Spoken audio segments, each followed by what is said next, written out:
Assalamualaikum warahmatullahi wabarakatuh. Di sini saya akan membacakan presentasi perancangan basis data informasi kepegawaian pada instansi Badan Penanggulangan Bencana Daerah Kabupaten Tangerang. Presentasi dari kelompok kami. Daftar isi. Bab 1 pendahuluan. Berisi latar belakang, rumusan masalah, batasan masalah, dan tujuan. Latar belakang. BPBD atau Badan Penanggulangan Bencana Daerah adalah instansi pemerintah yang menangani sub-urusan bencana dan kebakaran. Instansi ini mempunyai 5 departemen yang mempekerjakan 296 pegawai. Rumusan masalah. Yang menjadi pertanyaan dari data ini adalah siapa pegawai yang memiliki masa kerja terlama. Batasan masalah. Di sini kita hanya membahas tentang kategori pegawai dan data dalam 1 tahun terakhir. Tujuan. Tujuan dari basis data ini adalah kita akan merancang basis data untuk mencari informasi pegawai yang memiliki masa kerja terlama. Bab 2. Landasan teori.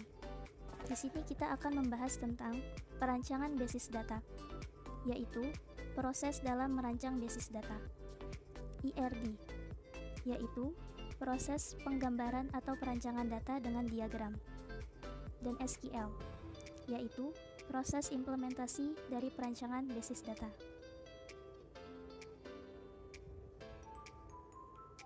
Pertama, perancangan basis data. Di dalam perancangan basis data, prosesnya ada tahap 1, konteksi dan analisis persyaratan. Tahap 2, perancangan konseptual. Tahap 3, perancangan DBMS. Tahap 4, rancangan logikasi. Tahap 5, rancangan fisikal. Dan tahap 6, implementasi. Di sini ada persyaratan data, rancangan skema eksternal dan konseptual, yaitu terlepas dari DBMS. Rancangan skema eksternal dan konseptual, yaitu sesuai dengan DBMS. Rancangan skema internal, yaitu sesuai dengan DBMS terpilih. Dan pembangunan basis data. Yang kedua adalah tentang IRD, Entity Relationship Diagram. Simbol dan keterangannya. Simbol entitas, yaitu persegi panjang. Entitas adalah kumpulan dari objek yang dapat diidentifikasikan secara unik. Simbol relasi, yaitu berbentuk belah ketupat. Relasi adalah hubungan yang terjadi antara salah satu lebih entitas jenis hubungan, antara lain one-to-one, one-to-many, dan many-to-many. Simbol atribut, yaitu berbentuk elips. Atribut adalah karakteristik dari entitas atau relasi yang merupakan penjelasan detail tentang entitas. Simbol garis. Ini adalah hubungan antara entitas dengan atributnya dan himpunan entitas dengan himpunan relasinya. SQL, Structure Query Language. Di sini kita akan mengklasifikasikan perintah-perintah SQL. Ada DDL, DML, DCL, TCL. Tapi di sini kita hanya akan memakai DDL dan DML saja. DDL. Di sini ada create, alter, drop, truncate, comment, rename. DML, kita hanya memakai select, insert. Bab 3, perancangan. Di dalam perancangan, kita akan melakukan perancangan IRD, pembuatan data dengan Excel, lalu implementasi dengan database designer dan SAM.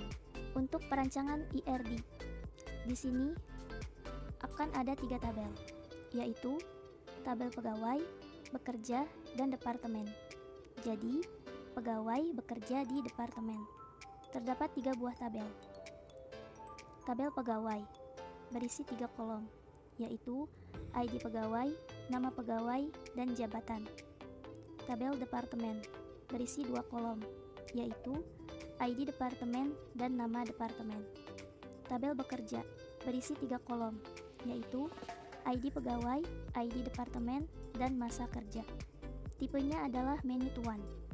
Untuk pegawai sendiri, primary key-nya yaitu ID pegawai, dan di departemen, primary key-nya ada di ID departemen.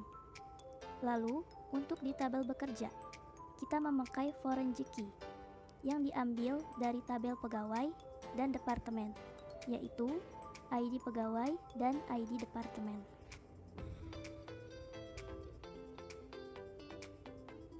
Kemudian dari IRD tersebut, kita mendapatkan tabel pegawai, tabel bekerja, dan tabel departemen.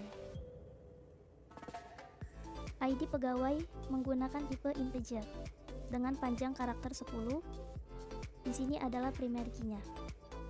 Nama pegawai menggunakan tipe varchar dengan panjang karakter 50. Jabatan menggunakan tipe varchar dengan panjang karakter 10. Di tabel departemen, ID departemen menggunakan tipe integer dengan panjang karakter 10 dan ini adalah primary key-nya. Nama departemen menggunakan tipe varchar dengan panjang karakter 50. Di tabel bekerja, ID pegawai dan ID departemen ini adalah foreign key-nya dan masa kerja menggunakan tipe integer dengan panjang karakter 10. Setelah mendapatkan tabel implementasi, kita akan mendapatkan sebuah SQL-nya. Ini untuk tabel pegawai, tabel bekerja, dan tabel departemen.